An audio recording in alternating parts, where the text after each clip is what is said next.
بسم الله الرحمن الرحیم. پکتیکا شملور ولس قومی مشران علمای کرام زوانان میرمنو خویند و ورونو لطول اقشارونه پوهنتونونه مکاتبونه للری ولسوالیونه راغلی او لکابل نه د کابینه محترم غړي مشاور صاحبان جناب بیگ صاحب و قطالی صاحب جناب لوی صاحب جناب موین صاحب ارشد جناب بات صاحب قماندان صاحب د قول اردو ټول مشران او ټول حاضرین د تالار ته لومړی تر ټولو د بشریت د ستر پیشوا توفه در وړاندې کوم. السلام علیکم ورحمت الله وبرکاته. اما خبرې په څلور برخو کې دي. لومړی مننه ده. پکتیکا ولس همیشه دا خاوره ساتلې، دا خاوره په خپل وینې ساتلې او موږ ورباندې ویاړ کوو. ټول افغانستان ورباندې ویاړ کوو.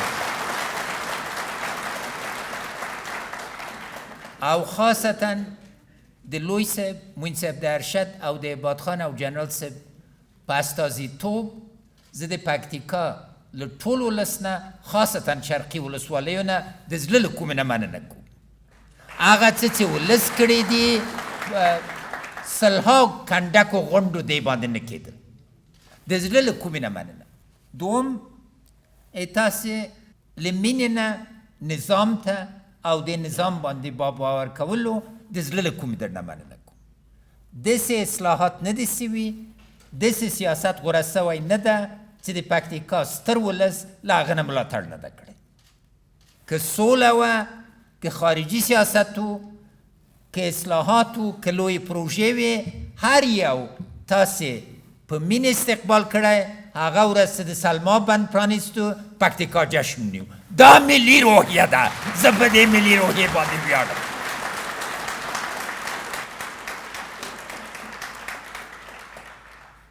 او دریم تاسې بریالی کړم.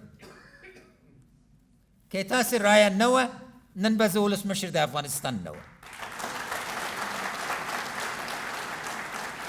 پاکه رایه م راکړه، په مینې باندې م رایه راکړله او په باورمندي باندې م رایه راکړه. زه نه د زور کاندیدوم نه د زر، د ولس کاندیدوم، د ولس ولسمشر یم.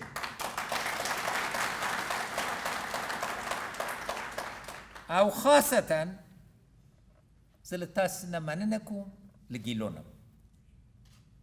حق مو ده، ګیلې مو په هغه عزت وکړل، په هغه ویاړه مو کړل او په هغه غیرت مو وکړل چې د یو غیرتي ولس دی. چغې مو نه وهلې، حق هم درلوده چې بد و رد ووایې. ژمنې در سره موین صاحبانو کړي و، تر سره یې نه کړل. تاسې په ډېر احترام رفتار وکړه. د زړه له کومې مننه.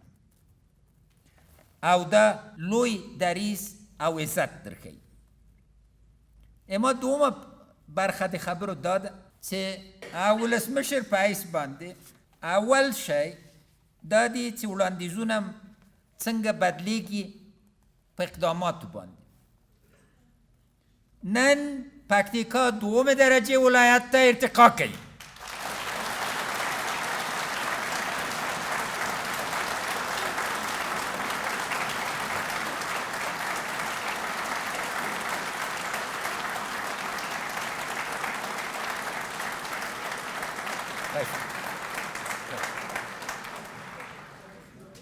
نو ولسوالی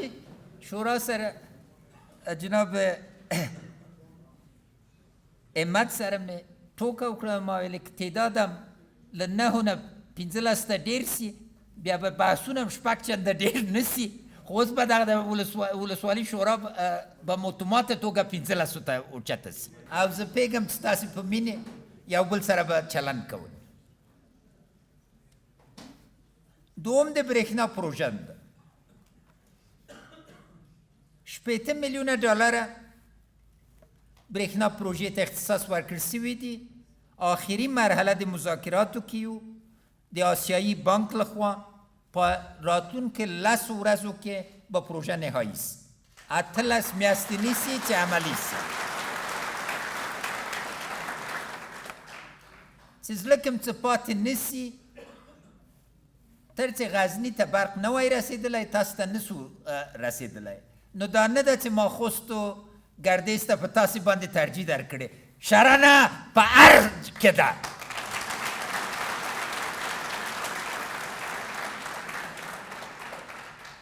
دریم والي صاحب دا دې وویلې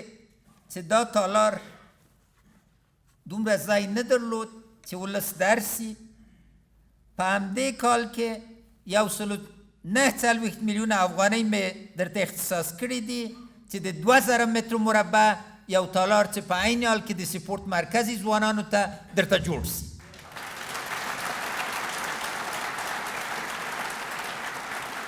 او دا به قراردادیانو لخوا نه جوړیږي چې په 15 کاله درته جوړ کړي او بیا درته دروغ وایي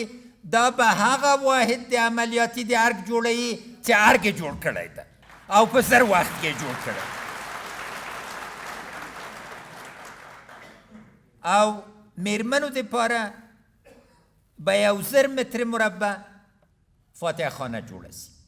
چې د شرن میرمنې خپل خاص ځای ولري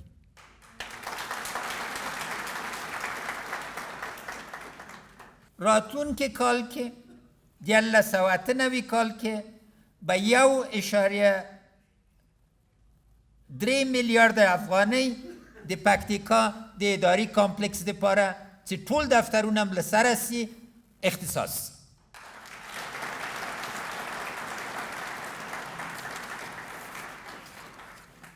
پوهنتون نن ما واقعا یوه بله څیره د پکتیکا ولیدله چې غواړم ټول افغانستان ورباندې پوه سي او دا د پکتیکا میرمنې دي دا د پکتیکا ځوانان دي دا د پکتیکا مشران دي علما کرام دي ټول په یو آواز وایي چې اصلي پانګه چې پکتیکا غواړي په پوهنې باندې ده نو ځکه ولایتي شورا سره مې ژمنه نه وه کړې اوس ولس سره ژمنه کوم چې 2 نور پوهنځي به خواجه عمري صاحب درکړي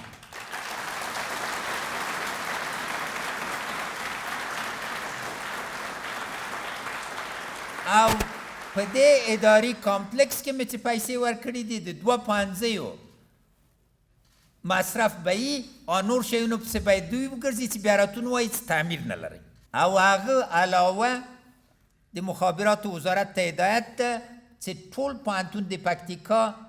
په بهترینو تجهیزاتو باندې سمبال کړي چې وکړی سي ټول نړۍ سره وغږېږي ځکه چې د افغانستان ولس ته یو زیری لرم او دا چې د هندوستان بهترین پوهنتونونو موږ سره منلې چې 2 میلیونو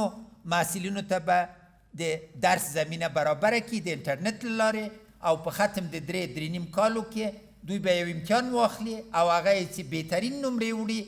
راسن به د هندوستان ته لاړ سي او د هندوستان شهادتنامه به په لاس راوړي دا به واقعا یو انقلاب راوړي انشاءالله تعالی 15مه برخه یې د ښوونځیو ده وزیر صاحب کریمي کېناستلی د 2700 مکتب ښوونځي د جوړولو مسؤل ده د پکتیکا برخه به په شفافه توګه درکوي او 100 کاله یې درکوي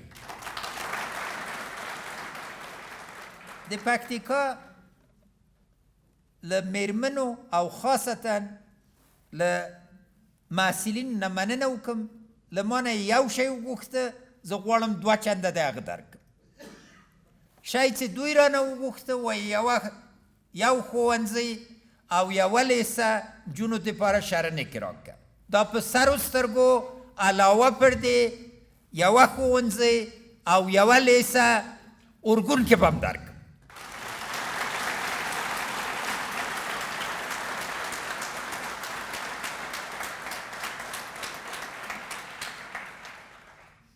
شپږمه خبرم اصلاحات دي لکه چې په آخر کې همت صاحب وویل ټول رئیسان چې 15 کاله یې تېر سوي دي په 2 راتلونکو میاشتو کې په شفافه توګه بدلیږي دا د اصلاحاتو د کمیسیون ژمنه در سره ده او نور کادرونه یوه طریقه واخلئ له بیګ صاحب سره هغه کادرونه چې خوښ یې وړاندیز وکړئ چې تقدیر سي هغو نه چې ستونزې لرئ په واضح او شفافه توګه بېلې دې نه چې ستونزې راته ووایي چې څنګه مجازات سي یا لرې سي پکتیکا اوس د اصلاحاتو یو نمونه ده، باید دا نمونه ټینګه سي او وسعت پیدا کړي. او زه دې کې در سره ټینګه ژمنه لرم. روغتیا برخې کې یو برخه یې باید کار وکړو چې هغه دا ده چې یو امنیتي روغتون یا نظامي روغتون جوړ سي. اما همدومره ژمنه در سره کوم چې له هر ځای نه چې پیدا کوو د شرن شفاخانه به 150 بسترو ته لاړ سي او ارګون کې به 50 بستري شفاخانه برابر سي.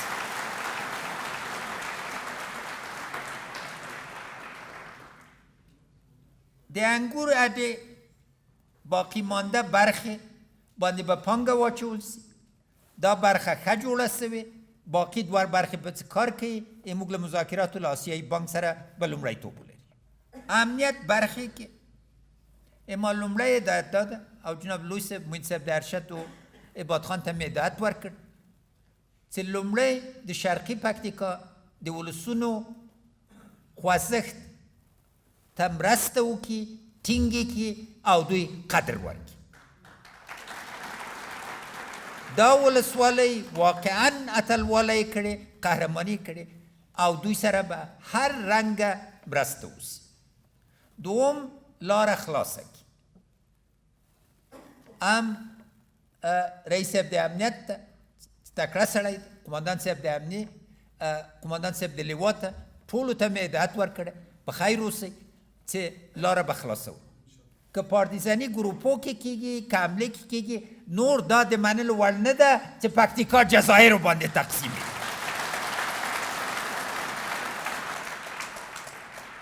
د ظلمت شرن سرک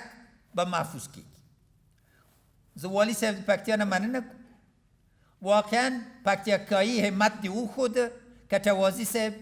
ظلمت چې هغه غوټه وه چې په بلې لارې نه خلاصېده، والي صاحب په تدبیر خلاصه کړه.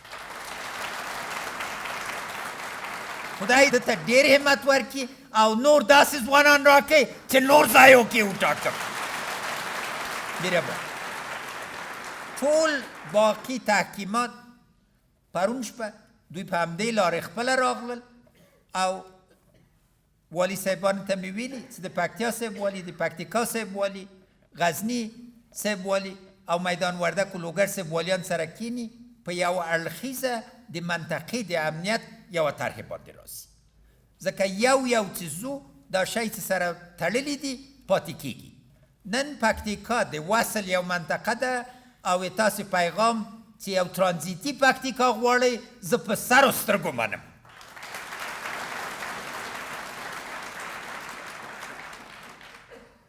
بله برخه هم په زنګلو باندې ده. دراني صاحب کېناستلی حضور لري او دې برخې باندې به سمه توجه وسي، مګر مخصوصا خبرم په دې کې ده چې د پکتیکا، پکتیا او خوست جلغوزیو ته به سمه اړخیزه توجه وسي. لومړی وار ده چې د پکتیکا جلغوزي به انشاءالله تعالی څو هفتې کې موږ چین ته راسن ورسوو. د هند د کوریدور خبره ما اورېدلې وه، د چین کوریدور خلاص سو او زیری مې دا ده چې جلغوزي موږ د روغتیا سرتیفیکیت پلاس راغی، دا به در سره کېږي او دې دپاره دراني صاحب به پوهنتون د پکتیکا ته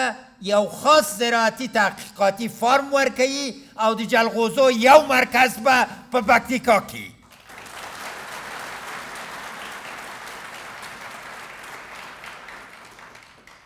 بله دا ده چې والي صاحب ذکر وکړي چې معین صاحبان راغلي وو، ژمنې کړې وې. 3 هفتو کې به دا ټول وزیر صاحبان د خپلې معین صاحبانو د ژمنې ګزارش ما ته راکوي او بیا زه یو ویډیو تاسو سره ونیسم. تاسو ټول ته معلوم ده زه خو سیاسي کورنۍ نه لرم. ما سیاسي کورنۍ تاسې ځوانان دي، علما کرام دي، ولس ده. اما هغوی چې غواړي دلته د یو انتخاب خبره ده، غواړئ 50 نفر آباد سي یا 15 میلیونه نفره. موږ د 15 میلیونو خیر غواړو. اوس زه غواړم چې د پکتیکا پیامونه افغانستان ته ورکړم. تاسو په اجازه تاسو نه مې څه اورېدلي دي غواړم دا پیغامونه ټول افغانستان ته انتقال کړم او مننه کوم له ټولو نه کلمات تاسې دي زه یې وسیله د انتقال یم لومړی پکتیکا ولسواکۍ باندې باورمنده شفاف انتخابات نن سبا بل سبا تر آخره غواړي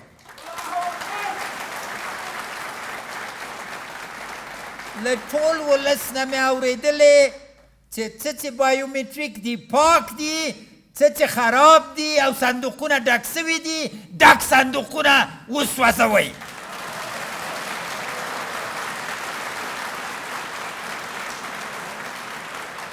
نو کمیسیون د مستقل کمیسیونو ته دوی یو پیغام لري ولس خپل ونډه ترسره کړه تاسې خپل وظیفه او مسؤلیت ترسره کړئ او دا ایموږ او تاسې ملي وجیبه ده ځکه په دې انتخاباتو شفافیت باندې سبا باورمندي د ولسمشري په انتخاباتو دي او پکتیکا وایي که دلته هم خیانت وکړه سبا نه اوسو نو واضح خبره دا ده چې توپ په میدان د کمیسیونو کې ده استقلال معنا دا نه ده چې خدای ناکرده خیانت وسي ما 2 جلسې ورسره کړي دي دوی حق د دې خپله یې منلې ده چې هیڅ وکیل سره استازي سره نورو سره یا کاندید سره حق د لیدلو نه لري باید په شفافه توګه وسي او هر شی چې کیږي ولس ته حساب ورکړو دا یو لوی پیغام ده ستر پیغام ده او د پکتیکا پیغام د ټول افغانستان پیغام ده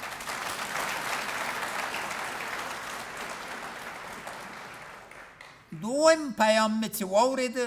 د قانون حاکمیت او اصلاحات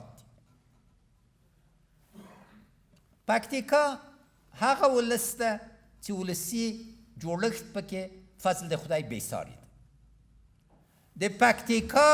خوله ژبه د دروغ ژبه نه ده د ژمنې ژبه ده یو وارې چې د پکتیکا ولس وایو چې دغه کوو کوي نو ځکه دوی اخواته له حکومت نه هم همدغه رقم ژبه غواړي چې د حکومت ژبه د دروغ ژبه نه وي د چل ول ژبه نه وي د دوکې ژبه نه وي پاک حکومت غواړي د قانون حاکمیت غواړي دریم پیغام د پکتیکا دا ده چې واقعا زه په تاسو ویاړم سهار نه شروع سوله له مشرانو نه تر میرمنو بشري پانګه او د پکتیکا پیغام دا ده چې 200 کاله م راته توجه ونه کړله په دې نازېدی چې موږ هم بېسواده وساتلو نور پکتیکا بېسوادي نه مني پکتیکا غواړي او رئیس صاحب د پوهنتون نه مننه کوم ویلې 14 کاله مخکې خوست یو لرې پروت ولایت و شیخ زاید پوهنتون چې پخوانی رئیس جناب کریمي صاحب اوسنی وزیر صاحب د انکشاف داد ته شیخ زاید پوهنتون خوست کړ نورې برخې م لري مګر په دې اساس جناب خواجه عمري صاحب د پکتیکا پوهنتون له شبکې نه وباسه له خوست نه یې بېل که مستقله که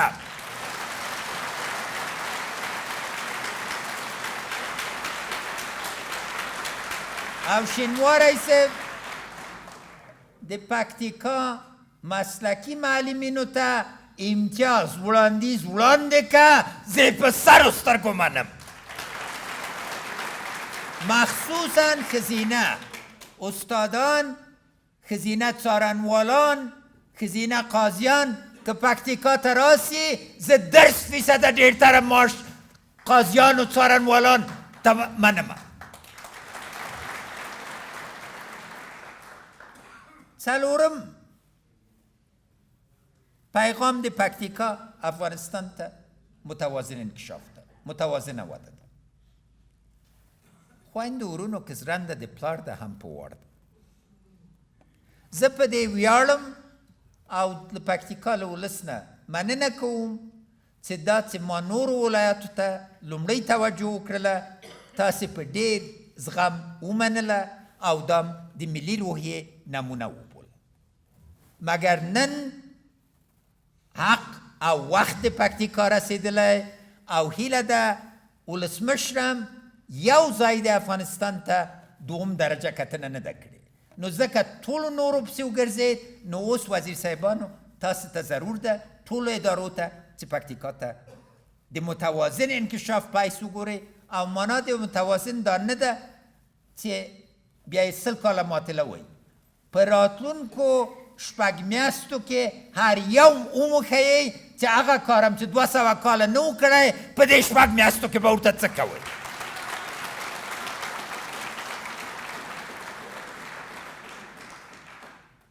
او لویترین پیام د پکتیکا ټول افغانستان ته سوله ده. علمای کرام، مشرانو، بیرمنو، ځوانانو ټول په یو آواز،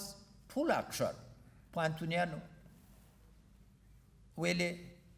ولسمشره سولې دپاره چې هر څه په کار دي هغه په کار واچو. او نن باید موږ او تاسې خپل تړون او عهد تازه کړو. هیله ده چې دا درته ښکاره سوي، ځکه چې تاسې قضاوت ستر قضاوت ده چې هغه څه چې دا یو کال کې د سولې دپاره سوي وو په 12 کالو کې نه وو سوي. اوس خبره دا نه ده چې سوله وسي که ونسي، خبره دا ده چې څه وخت سوله وسي. او ما پیغام داده هر څه زرتر وسي بهتره ده. او سوله ملي زغم غواړي، ملي اراده غواړي، ملي گذشت غواړي. 40 کاله ده چې توپک، وینه، ځان وژنه موږ باندې حاکمه ده. د پکتیکا یو قماندان یوه ډېره عجیبه خبره یې وکړله، نوم مې په یاد نه ده، تاسو به یې حتما پېژنئ. وختې چې د بن پروسه بریالی سوله، موقت حکومت جوړ سو، یو غره ته وخېږي. چا ورنه پوښتنه وکړه ولې غره ته ځې؟ ویل ما خپل توپک ته رخصتي ورکړې. نو اوس وخت د دې ده چې ټول هغه خلک چې بې ځایه جنګېږي خپل توپکونو ته رخصت ورکړي. او دې برخې کې زه غواړم خاصتا له ټول نه اول له علمای کرامو نه مننه وکړم. هغه متفقه فتوا د 2906 علمای کرام نه یو عظیم حرکت او اوم لیده چې له اندونیزیا نه تر کعبه شریف، مکې معظمه، تر مدینه منوره، تر ټول اسلامي کنفرانس غړو لخوا هرکله یوسو. ما هم که پوښتنه کوله چې ولې وربند دی په دې وخت کې وکړه، ولې مخکې دې وکړه. یو دلیل، عمده دلیل دا و تر چې علمای کرام د اوربند غوښتنه نه وکړه، هغه مشروعیت چې علمای کرام مشران زموږ ټولنې مېرمنې لري دا خو له اوانه نه راځي. بل دا و چې مجبور سو چې د جنګ په میدان کې وښیو چې موږ د وطن باندې قرباني تازه او زه غواړم له امنیتي او دفاعي قواونه او له ولس نه د زړه له کومې نه مننه وکړم. جناب لوی صاحب، جناب معین صاحب ارشد، جناب بادخان، جناب قماندان صاحب قول اردو، ټول مشران او منصوبین د امنیتي قواونه د زړه له کومې نه مننه کوم. ځکه تاسې وښودله چې د وطن باندې مین یې، څوک چې په وطن وینه ورکوي په قدر او ناز ارزي، او دوی د هر ناز باندې ارزي، ویاړ به یې کوو. مهرباني. اما ولس د افغانستان ثابته کړله په انتخاباتو باندې چې موږ هغه ولس نه یو چې تهدیداتو ته تسلیم سو. نو ضروره ده او دلته زه بیا وایم دوه رنګه سولې پکار دي. یو دا نااعلام سوی جنگ د پاکستان موږ مقابل کې ختم سی، پای ته ورسیږي. و چارواکو، ګاونډیو، دا سیاست درته ګټه ونه کړله برته ویسنجوئ پخوا افغانانو به په جنګ کې ګټله په سیاست کې یې بایلودله نن داسې ولسمشر نه لرئ چې په بین المللي سیاست کې یې بایلي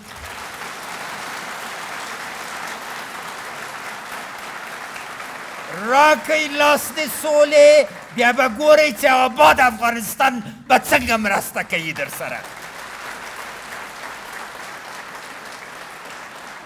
آزاد افغانستان چاته نه تسلیمیږي ما نه چا پوښتنه وکړه چې د افغانان څنګه خلک دي ما ویل اشرف غني ضرب د 35 میلیونو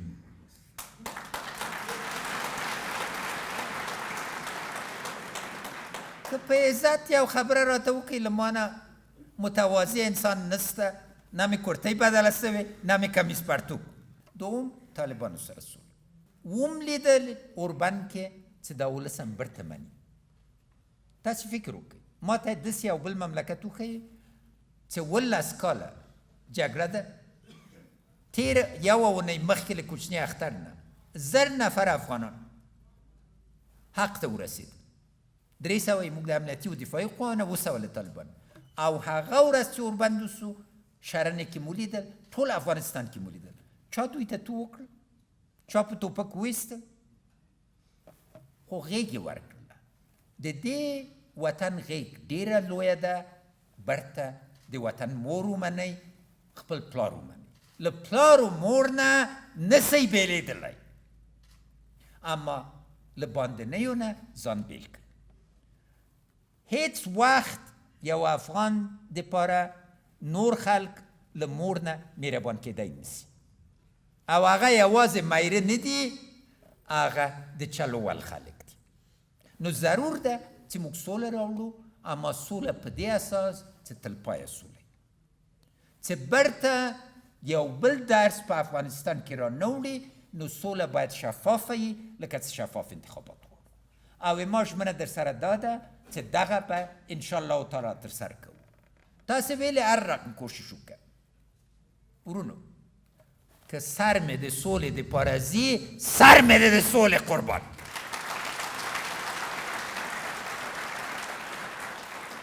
او زه سولې سره سیاست نه کوم ما تاسو ته هېڅ وخت دروغ نه دي ویلي نن هم درته دروغ نه وایم هر چې د سولې دپاره په کار یي هغه ما ته ارزښت لري ما ته د افغانستان ولسمشري وسیله د خدمت ده نه د دې دپاره چې خدای ناکده کوم خنډ جوړ کړم او هغه خلکو ته چې خنډ جوړوي او خنډونه جوړوي بیا مې پیغام واضح ده لکه چې باندني قدرتو ته تسلیم کېږو نو زر و زور ته نه تسلیمیږو باید یقین ولرئ چې ولس سره یو او د ولس آغاز اوچت ده